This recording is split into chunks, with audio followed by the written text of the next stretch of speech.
Okay, so enter Matt LeBlanc, the guy who played the beloved Joey on Friends, but then the hated Joey in the spin-off series Joey, making him the only character from Friends to do a spin-off series because, hey, why not make an extra $50 million? But the show was a complete and total failure with bad reviews and bad ratings, so the real question is, why didn't any of his Friends co-stars come and try to help bail him out? When Friends ended, it was a really big deal where 53 million people watched the finale live, but at the same time, a lot of people were upset with the ending regarding Matt LeBlanc's character of Joey because all the other characters get some sort of conclusion where they have this romantic interest except for him. Crazy when you realize that in the early development for Friends, his character of Joey was supposed to be in a relationship with Courtney Cox's character of Monica, but they ended up not doing that because the chemistry was just awful between the two of them. And after season 1 of Friends ended, NBC had this complaint saying the characters of Joey and Chandler were almost exactly the same because they were both designed to be comedic relief and it just didn't make for good chemistry. They also just realized that they didn't give Joey enough of a personality in the first season, where Ross is meant to be kind of the straight man who's a little bit neurotic, Chandler was meant to be the funny guy,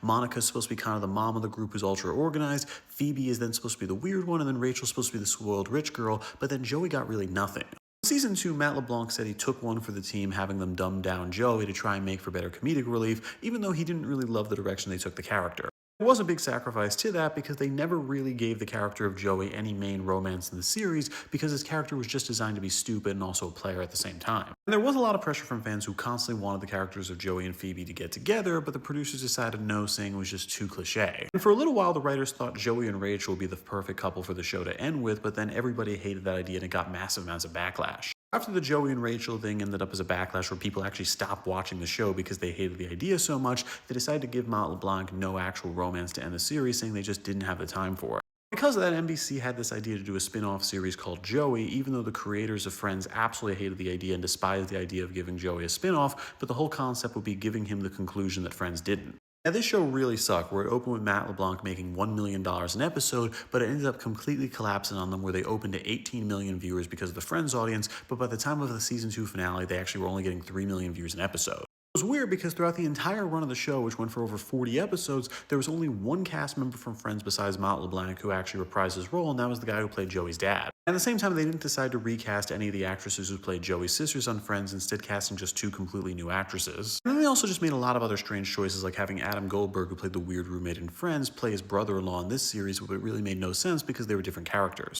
The show was failing. Matt LeBlanc actually was really trying to save it, so he asked all of his Friends co-stars to come back for at least one episode to try and get the series going again. And everybody said no. Matthew Perry got the offer multiple times, but he kept on saying if he comes back, then it's the Joey and Chandler show, and he just doesn't want that. And then David Schwimmer and Jennifer Aniston both came out saying they thought Friends had the perfect finale and they just didn't want to ruin it. Yeah, they ended up canceling it, and I don't blame them because the show was pretty bad, but with that, I'm Charles Prowl. Please subscribe to learn something.